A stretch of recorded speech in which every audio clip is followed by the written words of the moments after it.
And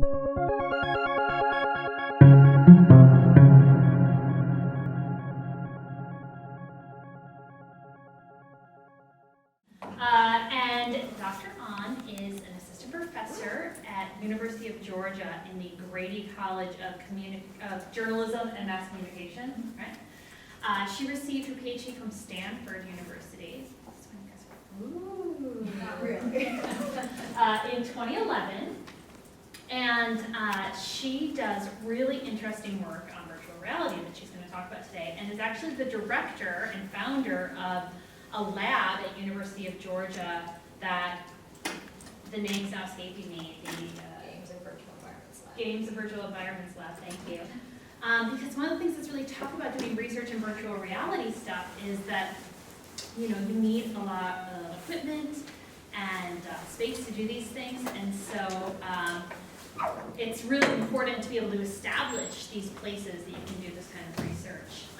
And so she's going to talk to us today about health-related behaviors, which are really incredibly important in terms of both research and theory, but also that they have really important applications in real life. So it's really fun research to be able to talk about. So with that, rushing in the door, coming in, I'd like to welcome Dr. Grace Ahn. Thank you for having me. This is my second time in Seattle, although I feel like in ICA it was a little bit warmer. So I came, in Georgia it's about 80 degrees, so I came here and I was wearing flip-flops and I had to change it to something a little bit more appropriate. Anyway, so today I wanted to talk a little bit about virtual environments. Virtual reality kind of seems to be the hot keyword these days. But I wanted to talk a little bit about what virtual reality can do and can't do, because it's not a magic word. And I'm not 100% sure if I really like the media hype about it, just because it makes it seem like it's all, smoke and mirrors, and then it's a magical thing that makes everything happen, which is not the case. And so let's talk a little bit about how avatars and agents in particular can change the way that we think and behave in terms of health behaviors. So, Avatars, the movie. Probably this is when a lot of the public started thinking in more popular media terms about avatars in general. In our subfield of virtual environments, we tend to talk about avatars and agents. These are both virtual representations, but the theme of agency differentiates whether you have an avatar or you have an agent. So the avatars are controlled by humans, the agents are controlled by computers. And both have their advantages and disadvantages when it comes to changing behaviors or persuasion, or we term it social influence in their own different ways. They can both kind of look like the self, but when it comes to agents, there is an element of an avatar that could look photorealistically like you, but a computer or a third party could easily control that. And so in that case, it does blur that boundary of, well, where is the self and then where is the other? And who's controlling it? If it looks like me, is it still me? When it's controlled by, let's say, Mac is controlling my avatar. Is it still Grace or is it Mac? And so there is that blurred boundary conceptually when it comes to avatars and agents, and we'll talk a little bit about that as we move on. So behavior change. I'm sure everyone in this room knows that it used to be really simple back in the days when it was kind of like you give them stimulus and then you get a response, or throw a whole bunch of information and then you get change. Over the years, we've figured out that it's not that simple. Behavior change does take quite a bit of effort. It does involve individual traits, environmental traits, social traits, and so a lot of different things need to occur at the same time in order to get behavior change, especially in the context of health. And so what I'm interested in is how do these changes, or how are they influenced by these affordances that we speak about within the virtual environments? And so we'll talk a little bit about that. Immersive virtual environments are essentially mediated environments that give the user several layers of sensory information that is reproduced by digital devices. For instance, you can walk around in this room like he is doing, wearing an old version of the HMD. As he is looking around the room, he's getting stereo audio. In terms of hearing, he's also getting stereo vision in terms of looking, so he's able to perceive depth in 3D.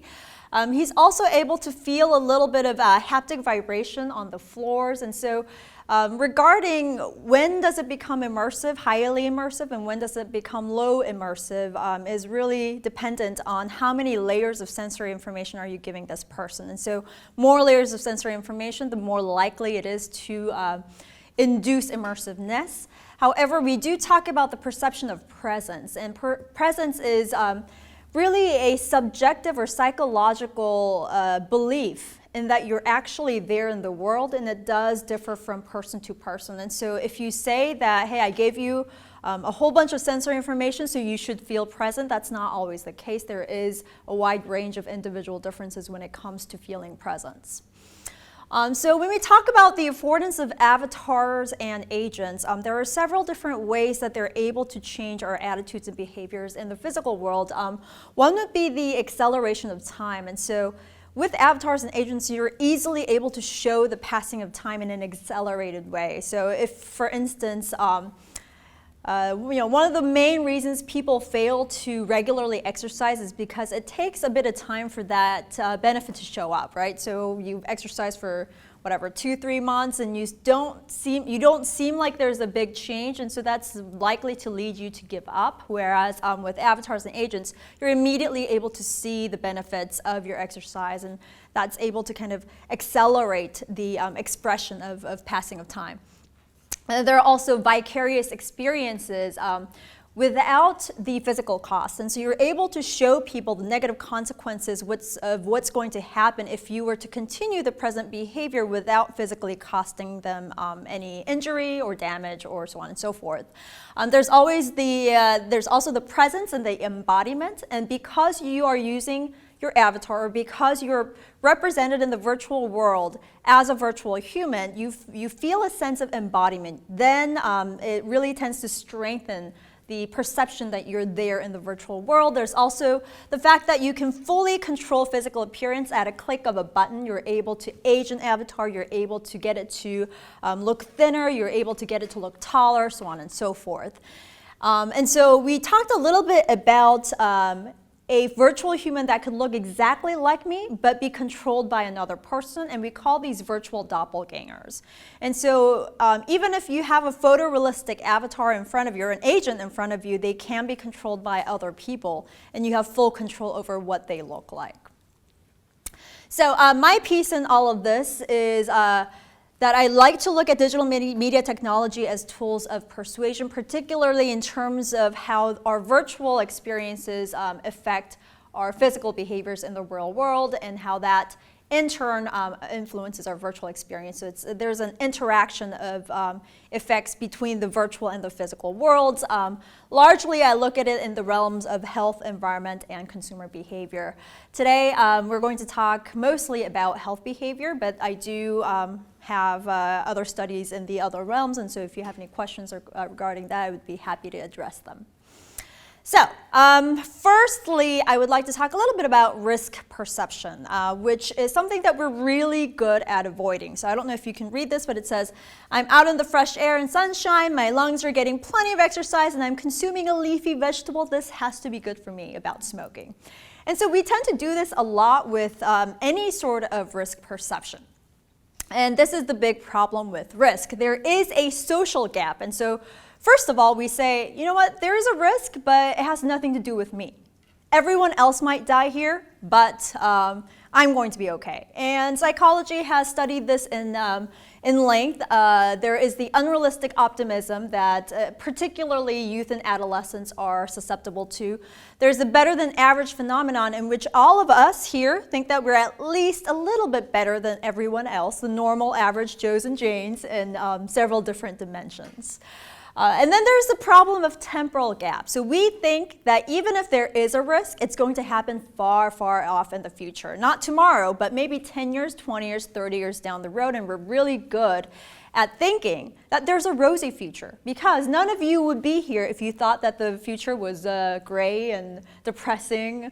You're all here because you all believe that there's a rosier future, right? And so we tend to have two large dimensions of these psychological gaps, and Trope and Lieberman talk about this in length in their construal level theory.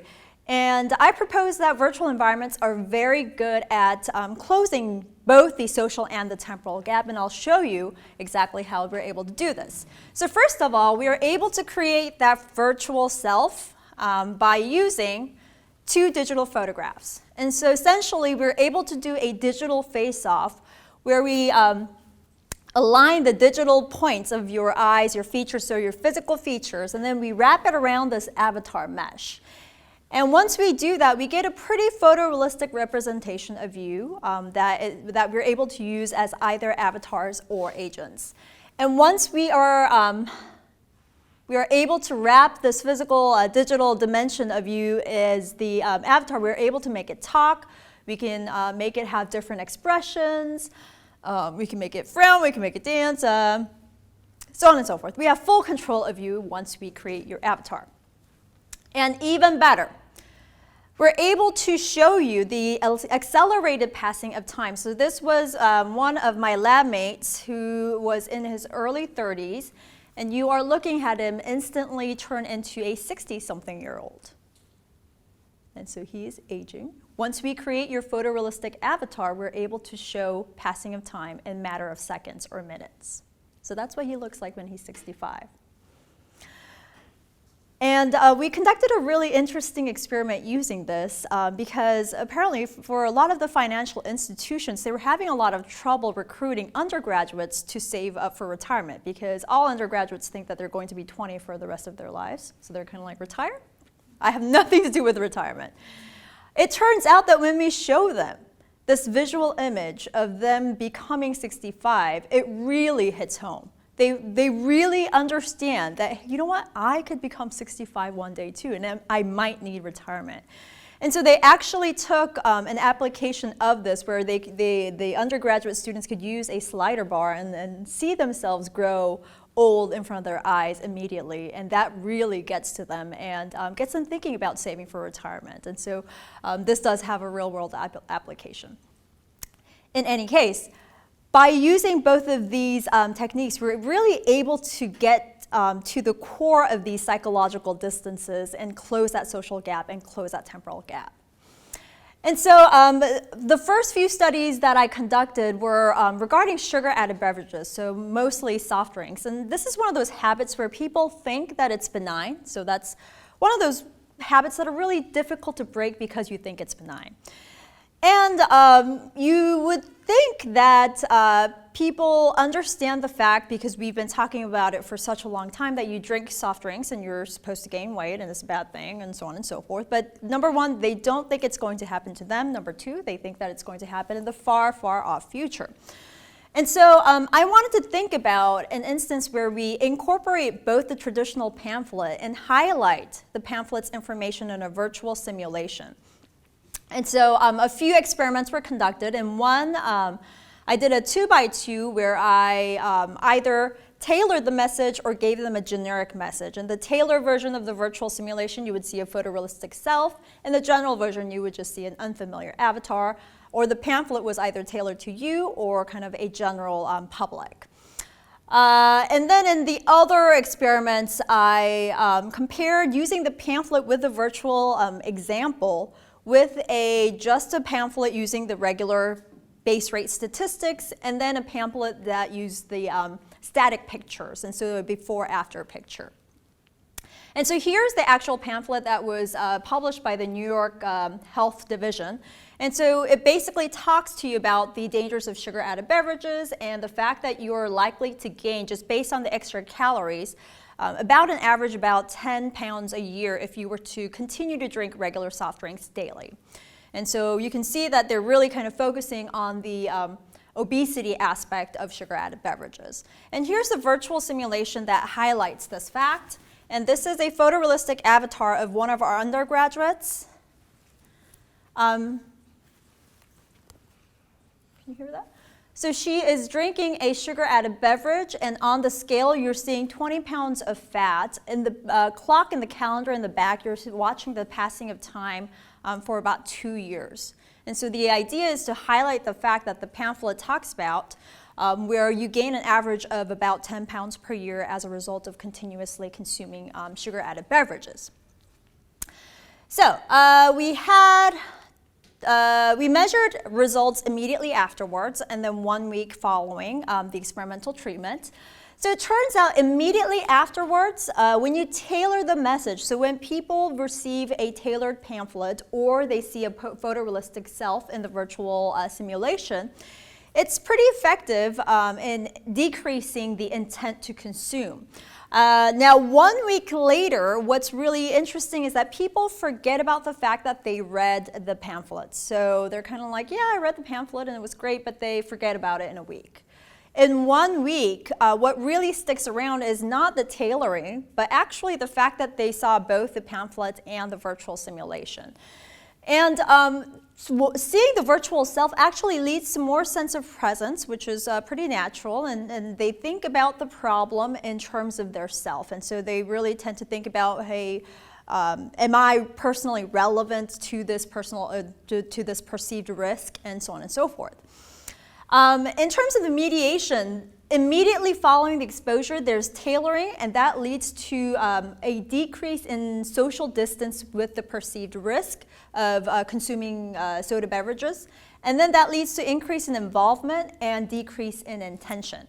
1 week later, the fact that they saw either a pamphlet only or pamphlet plus the virtual simulation leads to a decrease in temporal distance that reduces or increases the risk of imminence, and eventually that leads to lower consumption of soda beverages.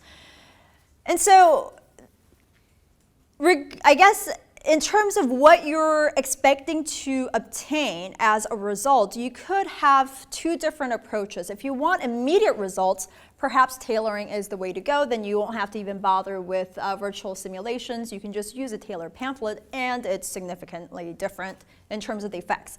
But 1 week later, if you want persistent results, which I assume is the case for most public health campaigns, it's much more beneficial for you to use virtual simulations that really highlight the information that's in the pamphlets.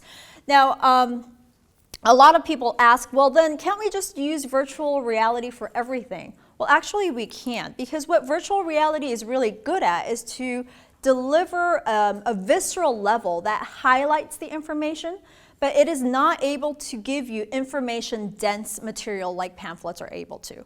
And so the best way to do this would be to use kind of a combined multi-channel approach where you have the information-dense pamphlet, but you also highlight the information, the core of what you're trying to say with a virtual simulation. And so virtual reality is not able to give you that level of information.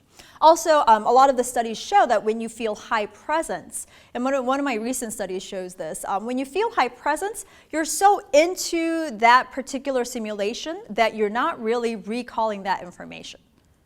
Does that make sense? So you're so engaged in it that you don't really remember the learning that happened in the environment, which is interesting. So you can't really give people or expect them to pay attention to both what's happening in the environment and take in the audio, the visual, the everything, as well as the information, because there is cognitive overload and they kind of forget about the information that is given to them in the virtual worlds.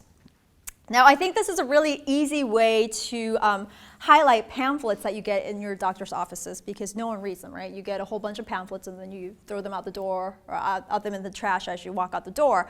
But if doctors were able to use this to kind of highlight what's in the pamphlet for about 2 minutes, it's not a very long time, I'm guessing that this is a really good way to get them to be interested in the topic or engaged, or even want them to look it up later on when they get the chance. And so it would be a really easy fix in the doctor's office in terms of delivering health information. It would be a very easy kiosk solution when people are in the waiting rooms and so on and so forth. Now, to exercising. So I think Washington is right there, above California. Yeah. Okay. 2 above California. 2 above California. Well, it's still red. Oregon's in the middle. Oh, is that Oregon? Okay. My geography sucks.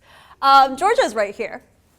So obesity is a pretty stubborn problem across states, because I was expecting that any place in the West Coast would be pretty yellow or even blue, but it doesn't turn out to be the case.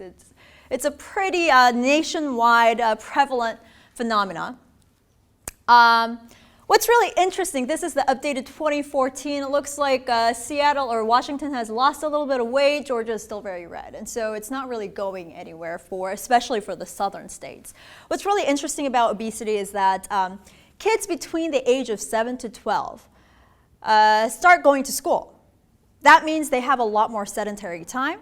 They end up doing a lot more classwork, homework, increased screen time, and so they sit around a lot more. Turns out that kids up to the age of about 6 get the recommended amount of physical activity once they go into school. That starts nosediving, and then around the age of 12 or 13, they are rock bottom. They're not really moving at all.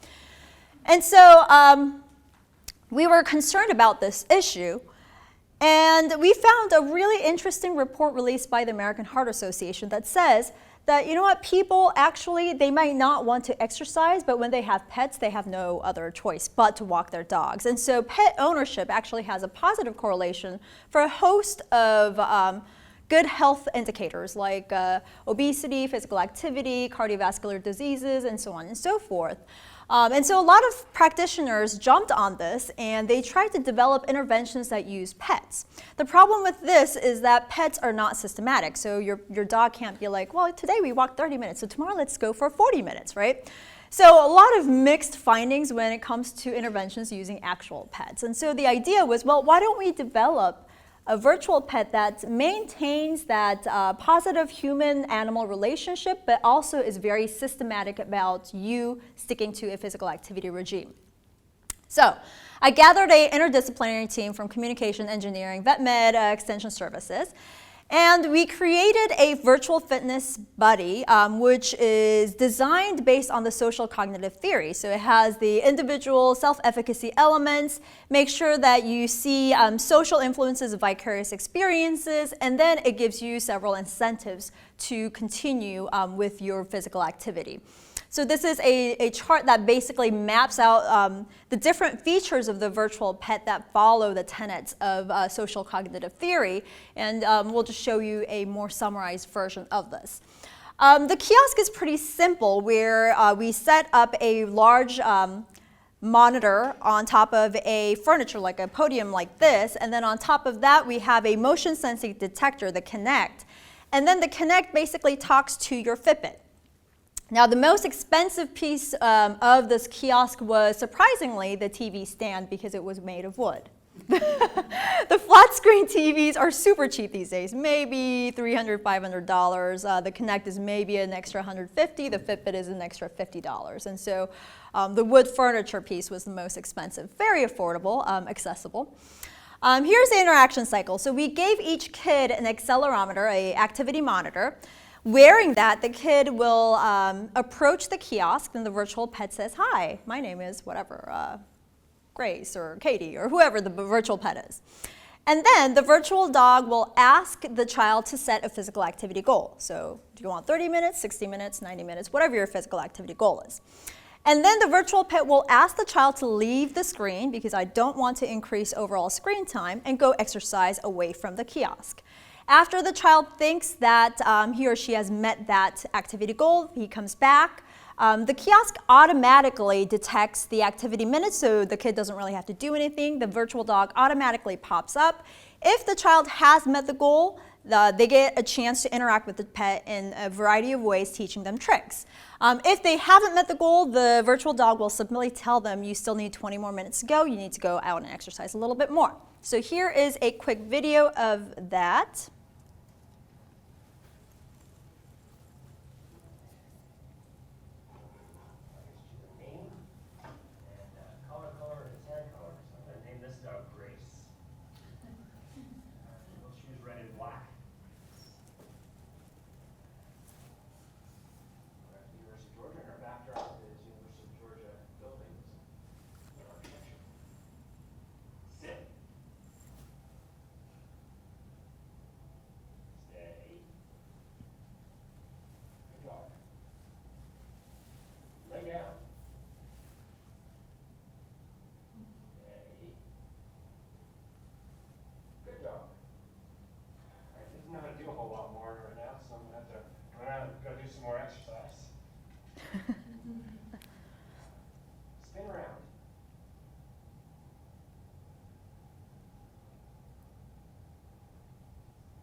Moonwalk.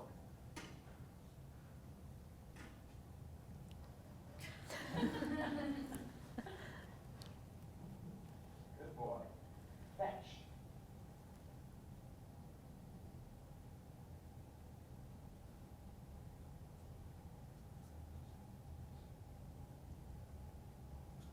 Speak.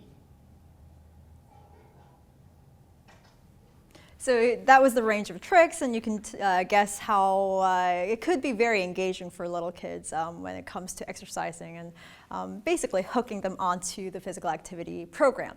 So we went to a nearby 4-H camp where I would say that we catered to about every single county out in Georgia.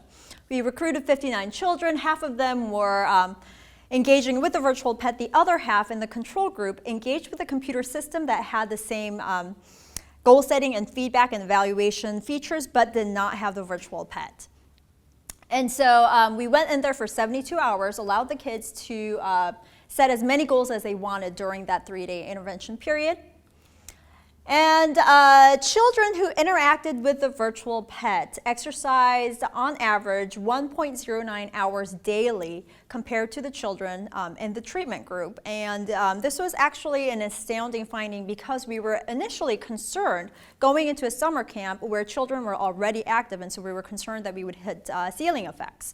But it turns out that the kids were really, really excited about this. Of course, this is just a 3-day intervention, so we don't know if this is going to work on a longer term. However, if you look at the mediation effects, here's what's really interesting. So condition leads to self-efficacy, leads to belief, leads to exercising. But when you switch the mediators, the orders of the mediators, where you test belief before self-efficacy, that mediation pattern doesn't work. Turns out that kids need to be confident about the fact that they can exercise before they believe that exercise is good for them. So if you keep telling the kids, hey, exercise is good for you, so you have to exercise, it's really not going to do them any good. So they have to understand that they're confident. And then they're kind of like, yeah, I guess exercise is really good for me. And so this was an interesting finding. Here are some open-ended responses that we got from the kids.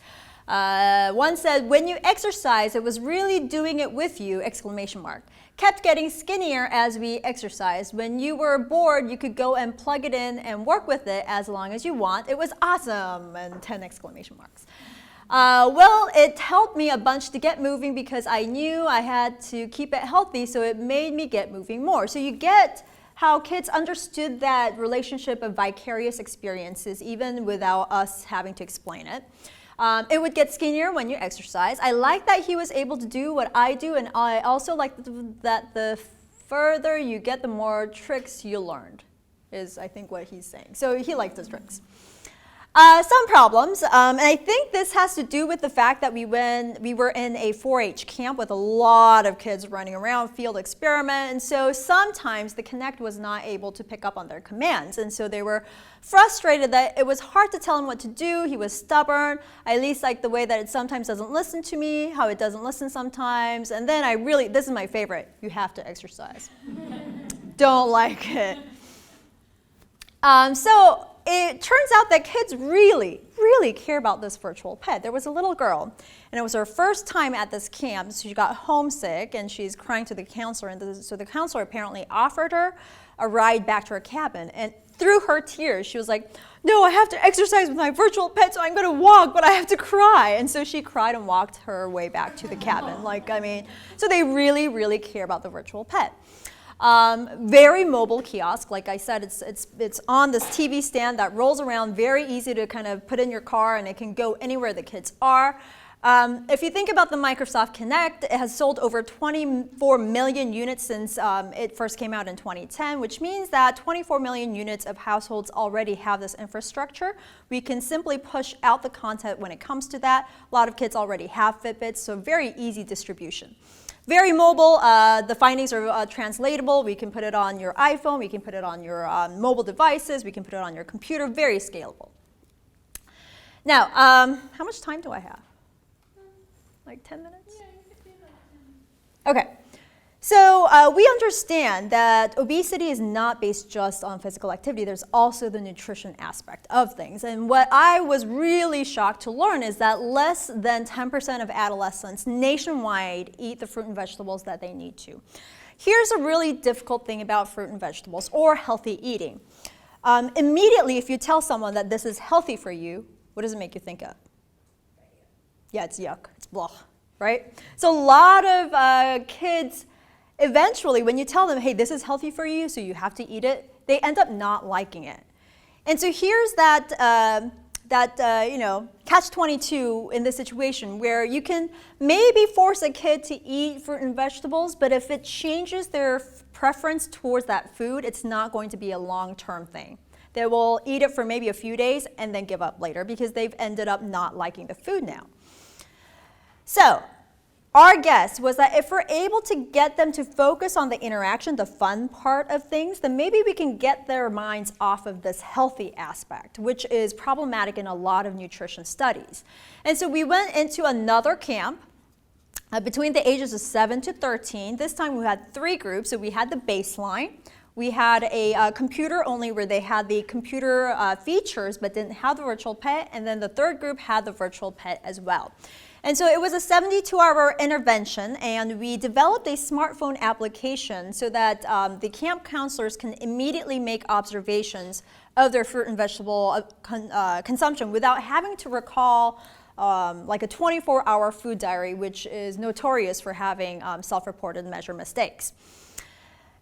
So here's our measures. We measured the served fruit and vegetable because there's always a difference in their intention and their actual consumption. So there's a served fruit and vegetable, the actual consumed fruit and vegetable, and then we did a pre and post measure, a delta of their changed fruit and vegetable preferences.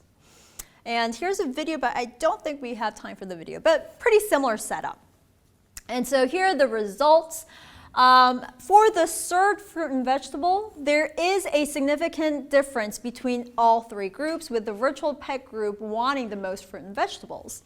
And this is all in percentages of their dinner plate. So they reached about 32% of their dinner plate, which is vastly greater than their less than 10% of average. In the consumed fruit and vegetable, though, there is no significant difference between the computer and the virtual pet. My guess is that they were all gung-ho. They're like, I'm going to eat a lot of fruit and vegetables, and then it came down to it, and they were able to get up to about 24%. Quite didn't make it to the 32nd%. However, there were no differences in the pre and post preferences of virtual or the fruit and vegetables in the virtual pet group, which is for me, it was a very encouraging finding, meaning that we could use these virtual simulations to get the kids to be engaged in the interaction more than the fact that they're eating a healthy food. Here are some open-ended responses, very positive. It was fun to play with. I like that you could have a dog that is as healthy as you are and that you can train your dog to be healthy. It helped me eat more fruit and salad than I normally do. So very positive affective results as a result of that. And so we want to eventually build a synergy between the physical activity program and the nutrition program to have a more comprehensive approach to obesity. We find that the technology-assisted food observation is far more effective than the 24-hour recall version. And the interactive play with the virtual pet may not negatively influence food preferences. That's commonly found in a lot of these nutrition studies, so very encouraging in terms of that. Eventually, we want to move up to a larger scale study, more definitely longer than 3 days. What I'm really interested in at this point is whether children are able to view this virtual pet as a source of social support. So can they build a relationship with that pet? Do they interact with it as a form of social support, social capital? This is particularly important for children in a lot of the poorer countries, the underserved counties of Georgia, who don't have social support. They don't have parents with them all the time. They don't have people to exercise with. If we're able to build a virtual agent that is able to serve that social capital, that social support, then they would have a lot more to rely on than just their parents or their friends. And so that's kind of the future direction that we're trying to go towards. Maybe enable parents to also create some input through text devices or their mobile devices as they are away from school. A lot of these children spend a lot of time in after-school programs, and so we're trying to build a technical support system so that we can build an ecosystem of social support. So that's kind of our future goal. So, when it comes to the future of VR, I feel like we're moving towards a place where VR is much more portable, affordable, it's more ubiquitous. A lot of these these larger corporations are building their own virtual reality headsets. That tells to me that we need to develop a social platform for VR. And so VR should not be, those ridiculous, there's a website for, that's entitled White People Wearing Oculus Rifts. Did you know that? Because they look ridiculous. I don't think communication platforms were ever made to disconnect people. It turns out even with video games is a very social activity. And so I feel like the virtual reality realm has to move towards more social aspects where people are connected through VR. It's a more social interaction through virtual reality rather than a closed off space on their own, which I don't think any communication platform has ever become successful in that way. And so when we talk about these virtual devices, they are eventually going to have to talk to each other through Bluetooth or through Wi-Fi, where you're able to interact, for instance, on Facebook through avatars and agents and not just as an entertainment device. And so I think that's it. And lastly, I think that theoretical frameworks need to be much more developed within the subfield of virtual environments. It's not just about cool effects. I think we really need to talk about, well, what are these affordances that come with these new features, media features, and how do people use them? What are some of the individual differences that drive these effects, and so on and so forth. And so that's it for me. Thank you. Yes. I kind of have two different questions. The first one is I'm kind of confused on how the virtual dog thing works. Is it like when you exercise and meet a goal, then the dog will know more tricks type thing? So the background story was that we tell the kids that the virtual dog will exercise with them as they're exercising in the physical world. So we give them a connection between their physical activities and the vicarious experiences of the dog. And then my other question is kind of like, I feel like there's a lot of debate, especially with technology today, that younger kids especially should just play outside and like less technology. And we saw that in class that like they need more physical and human, not especially human, but like with the real dog interaction, and that they can't learn everything through technology. Isn't like the virtual dog thing kind of playing on that line type thing? And like that's very true. Their technology. That's very true. And it's a very personal problem for me as well, because I have a 4-year-old, and then I'm always concerned about screen time. But the American Pediatric Association is revising their 2 hours a day limit because they realize that the 2 hours a day limit is not following the day-to-day normal average screen time in terms of the availability of devices. So they're going to increase their recommendation to begin with. And for the virtual pet, what I'm thinking about is children who don't have that level of resources. For instance, when Georgia shut down a couple days in the winter and declared a national state of emergency because we had 2 inches of snow, and then the rest of the nation laughed at us, a lot of the children couldn't get hot meals because lunch was the only meal that was provided throughout their entire day.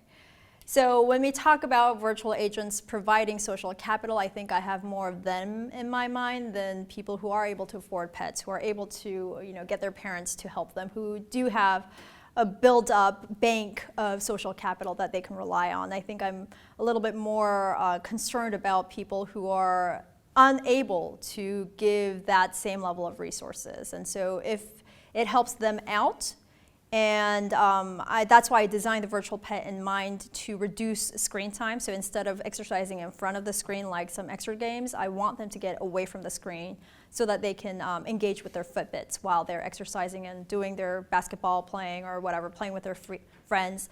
The virtual pet is simply an evaluation method because they do need accurate feedback, and social cognitive theory is based on accurate feedback. But usually it's really hard to get because look at the after-school programs. It's one counselor and maybe 30 kids. And so where are they going to get that feedback? Can I ask, just with the dog, the qualitative feedback from the kids made me think that the dog was getting skinnier? It does visually lose weight. Okay. Did you have any problems with kids like purposely trying to starve the dog or something? That was really interesting because we did have another experiment that I didn't present, but they were more adolescents, so 12, 13, 14-year-olds, and their open-ended responses was, I wanted to punch a hole in the dog's heart. And so I think that the virtual pet probably has an age range. Okay. And when you hit the real adolescence, the content definitely needs to be changed. We can't go for, here's a really cute dog and we want you to help them. And likely a lot of kids are going to be like, no, we don't want to help anything. We're too cool for this dog. And so if with the content change, I feel like the basic structure of social cognitive theory doesn't need to change. It's the content that is more age appropriate. But I think it's the same for any media message. It needs to be age appropriate. Yes? Did you have any kind of feedback where it was like, oh, I keep exercising and the dog exercises with me and the dog keeps getting skinnier, but I'm not like their problem, like what is happening, and then they would just get discouraged or not? Maybe. So that's why we just submitted a grant to do a 12-week trial. So we want to see how the day-to-day, week-to-week, and month-to-month activities change, fluctuate. Maybe there's a peak, and then kids kind of drop off, and they realize that they're not physically changing. Or we want to see where that peak point is, and to see if we can build any content that gets them to plateau at the peak instead of going downhill from there. And so we'll have to see. And kind of with that, would there be like kind of a limit where it's like, oh, the kid is starting to lose like a lot of weight and they're underweight? Yeah, so we definitely have to include a body image version of this. So we're not trying, that's why we were working with the Children's Healthcare of Atlanta on this, and we were debating, well, if they fail to meet their goal, do we want the dog to become fatter? And they said that it needs to be based on more positive reinforcement, and negative reinforcement tends to kind of promote shaming, and we don't want to do that, I guess.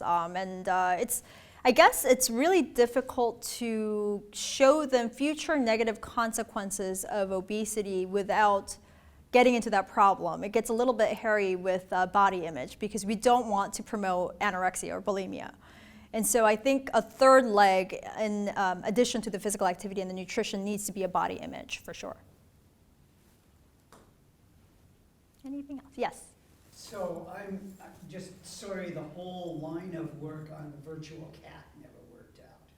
There is. I imagine the cat sleeps and demands food. No. Not whatsoever. One person from our team actually left to set up his own company, is now raking in all the dollars in the state of Georgia based on a virtual cat named Cookies and Cream or something like that. But that cat... But not for exercise. Not for exercise. It's not for exercise because I guess cats don't exercise as much.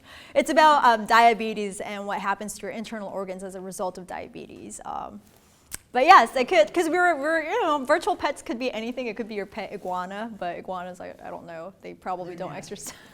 Yeah, snakes, whatever. But the American Heart Association does say the dogs are the most active form of pets that allow their users or owners to exercise. I do have a serious question for you, and I don't know that this has any answer. It's just something I've been thinking about some of these VR applications. And so here's a little dark cloud. Yeah. It isn't really VR that does it. It's novelty that does it. I always get that. Yes. Why it's having the effect on me is a sensitivity interaction. The message, the behaviors, I'm sensitized to them by this sort of cool, novel experience. Yes, I completely agree. And therefore they have more impact Yeah, on me. yeah, I completely agree with it. If you look at the conceptual development of presence was really high back in the days in the black and white film, and the first black and white film was about of a train that was approaching the audiences and people fainted. And so with the progression of technology, VR, that's why I'm saying VR is not a magical word. It's not going to change everything. It's the individual perception of presence that has varying levels. And so if you're really used to this, maybe it's not very present for you because you're so used to playing video games. Maybe you use VR all the time. Maybe it's just not a new thing for you. And so VR is having its own day right now, but it could easily become something else in the future. And that's why I'm really interested in the mechanisms and the individual moderators that drive this effect. And so a lot of the studies actually show that there really is, it's not a main effect of do you get exposure to technology versus non-technology. It's more how the technology leads to individual effects, and then that leads to whatever effect you have in the end. And it's moderated by things like, are you familiar with technology? Do you have domain knowledge in this field? And so it's not just based on technology or no technology. I think we've kind of gone over those days now. Yeah, I've always liked the thrust of your research, you know, Yeah. so it's meant to be a friendly thing. Mm-hmm. The problem is, though, that there really is no comparison condition. Yeah.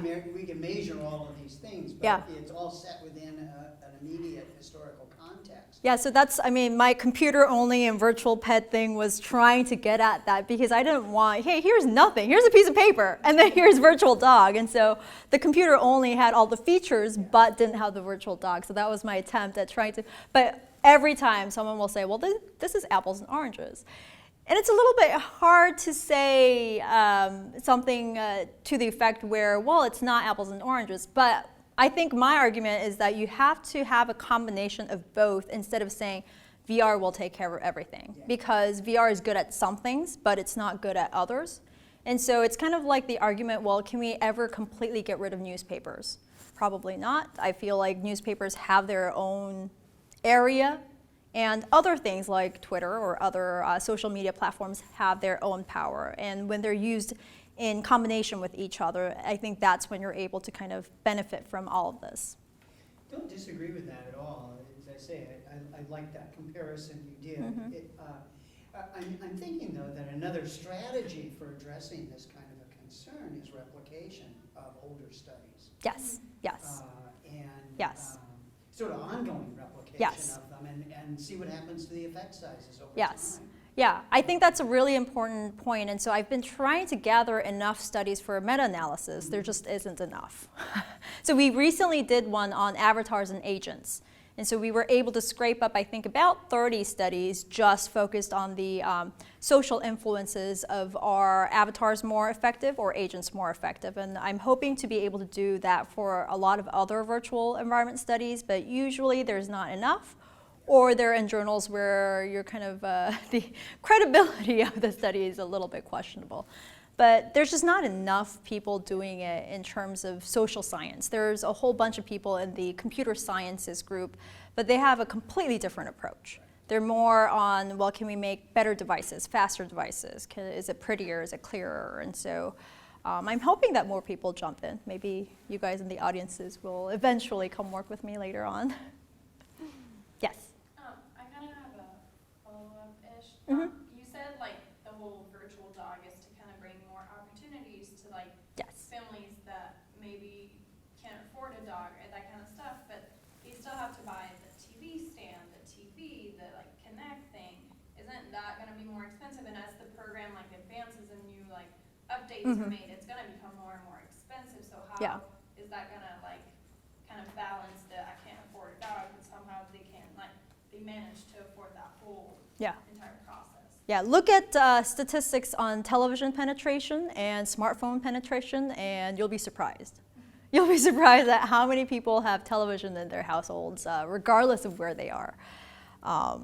Even rural farmers, even if they don't have internet, they're able to get onto Facebook with their mobile phones. And so I feel like 20 years ago, there was the internet revolution, and then we had a mobile revolution 10 years ago, and we're right at the cusp of virtual reality revolution where things are getting really, really, really dirt cheap. And so there may be very small percentages of people that they cannot afford a television or they can't afford a smartphone.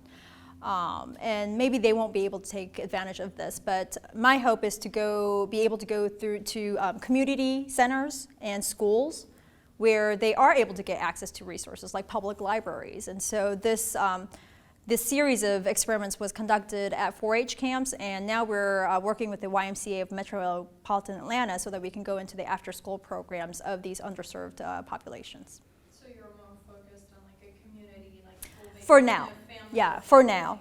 Okay. Eventually, I would like to go into families, but like you said, there is that SES gap, and so perhaps it's a little bit feasible to start at the community level and then work towards more individual levels. I have a question about the technology. Yes. So I saw in the video, like it seems like we like scan your digital photo, and then somebody by hand is like moving the little dots Yes. for somebody's face, right? Yes, one of my poor RAs. Yeah, Yes. it seems tedious. It How is. far off are we before you could stand up and it like scans your face? We're here. And then It's already here. There is a scanner that you can turn around like this. It attaches to your iPad, and then you instantly have your avatar. Really? And Apple is, they already have a patent for it, but they can take a picture and then you kind of roll your camera around, and then that's how they're going to, instead of the thumbprint, they will use something like that along those lines as your unlock feature so that no other person can, I guess, try to cut off your thumb. So it's around the corner. Around the corner. for It's research. right. It's here right now for a lot of the research devices, but for that to come onto the market, I would say in the next year or so, because it's already. I mean, you've seen at several conferences already where you can immediately make yourself avatar. So that was like. I want to say like in 2008-ish. That's already 8 years ago. And so that's kind of the fundamentals of it, but devices are now making this easier so that we don't have to sit there and do, pick out the features of your digital photograph. Yeah, so, I mean, we talk about virtual reality as if it's going to be the far, far future, but in terms of the devices, I think we're already here. In terms of the content, that's a different story, because so many people are focused just on games. And there's a lot of non-gaming populations and a lot of non-gaming contexts like health behaviors or education or environmental or consumers or whatever it is. And so the content areas are kind of being left behind. And what are you going to do with a really cool device? So let's say that we pass out VR devices. What will you do with it if there's nothing to do? And so I think our task now is to figure out what exactly are we going to do with this great virtual reality headset.